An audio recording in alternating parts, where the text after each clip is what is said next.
between 5,500 and 4,400 years ago. Before the flood erased an entire world, Earth operated under rules that no longer exist. The air was different. The sky was different. And humanity was no longer alone. Beneath a canopy of endless green, in a world of giants and forbidden knowledge, civilization reached a peak so advanced and so corrupted that total destruction became inevitable. This is not myth. This is not fantasy. This is the forgotten world before the flood. And the final detail explains why there was no other way out. The antediluvian world. Stepping outside in that era meant entering a world never designed for human scale. Trees rose so high their crowns vanished into permanent mist. Ferns grew taller than modern buildings, forming a dense green ceiling that blocked direct sunlight. Instead of shadows, the world glowed with a soft, diffused light, as if the sky itself were a filter. Ancient records suggest Earth was wrapped in a vast vapor canopy, a global greenhouse that stabilized temperature and humidity. No storms, no seasons, no sudden cold. Life flourished uncontrollably. Tree trunks were so wide that 20 people holding hands could not encircle them. Some were hollow and served as homes. Harvesting fruit required ropes, teams, and hours of climbing. But vegetation was the least of your problems.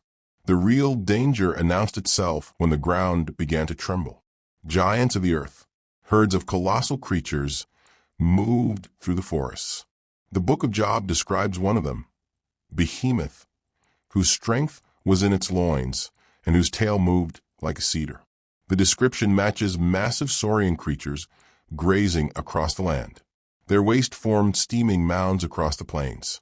Fertile, yes, but no human dared approach. Above, enormous flying reptiles and predatory birds circled villages, occasionally snatching unattended children from riverbanks. Roofs were reinforced. Walls were high.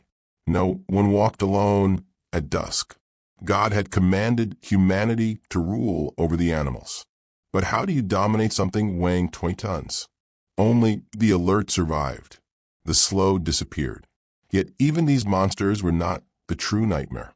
The descent, the real terror, began when people looked to the sky and saw lights descending.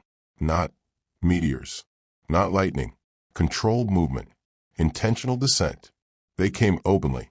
Ancient texts call them watchers. They walked into cities as owners, not guests. Towering at over 8 feet tall, their skin emitted a faint metallic glow. Their eyes shone in the dark. They spoke every language.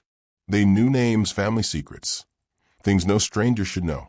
And they came bearing gifts, seeds that grew twice as fast, advanced metallurgy, astronomical knowledge, medicine, weapons.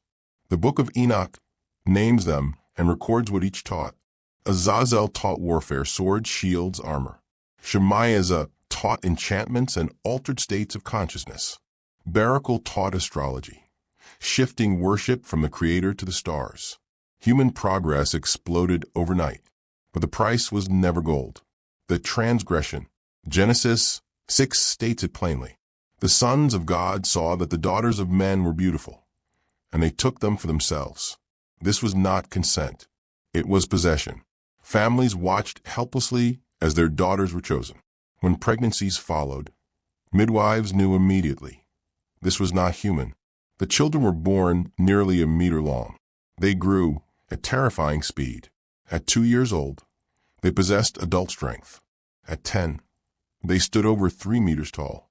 They were called Nephilim, biological titans. They uprooted trees like twigs, crushed animals with bare hands. But the most disturbing feature was not physical. It was psychological. They learned rapidly, understood complex concepts, but they lacked empathy. Humans were resources, food, tools. By adolescence, many had already killed, not out of malice, but curiosity. And when they matured, they no longer wanted fathers. They wanted crowns, a world of tyrants. Genesis calls them men of renown, celebrities, champions, kings.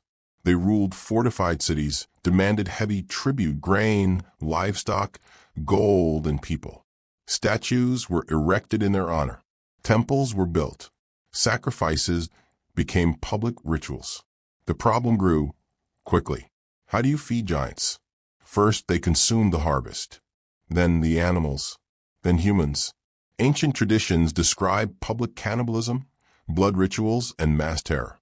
The Hebrew word used to describe Earth was Hamas, violent oppression without restraint. The imagination of humanity became permanently evil. And it didn't stop there. Forbidden technology.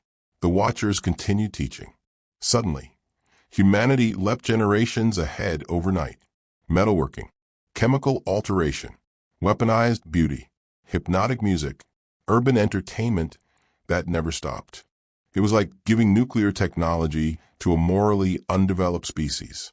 Cities of stone and bronze rose across the plains. Music echoed endlessly. Pleasure, vanity, and power dominated everything. But outside these cities lived another group. Two humanities. The lineage of Cain built civilization. The lineage of Seth preserved faith. They lived in tents, rejected warfare, avoided the cities, and passed down the memory of Eden and the promise of redemption. For generations, separation preserved humanity. Then the barrier broke. The righteous descended. They were seduced by luxury, beauty, and power. And when the last boundary fell, corruption spread everywhere. That is, when Genesis makes a chilling statement. All flesh had corrupted its way upon the earth. Not just humans. All flesh. Genetic corruption. Ancient texts describe hybrid creatures. Violations of created order. Mixed species. Altered animals. Biological experiments. Centaur myths. Minotaurs. Chimeras. What if these were not imagination, but memory? Creation's code was collapsing. Ecosystems failed. Predators multiplied without balance. Life itself was being rewritten. The planet became an open-air laboratory with no ethics. At that point, destruction was no longer punishment. It was containment. The flood, then something changed. For the first time, humans felt cold. The vapor canopy began to fail. Dark clouds gathered. Thunder, unknown and terrifying, shook the sky. Rain fell. The ground erupted as subterranean waters burst upward. Water from above. Water from below. Cities drowned in minutes. Walls became traps. Palaces collapsed.